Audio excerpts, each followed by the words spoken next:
The power of love is stronger and greater than the power of weapons.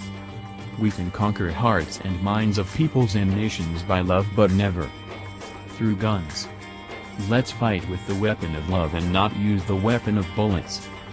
World peace can never be achieved by the power of gun. It will be achieved only by love and respect for others. The great Rumi said, "Except a lover of God, each person is like a child. None is more than him whose lusts mild." The war of the folk is like the children's fight. Meaningless, nonsense and devoid of inner sight. Let's turn current war for peace as spiritual master Rumi advised us.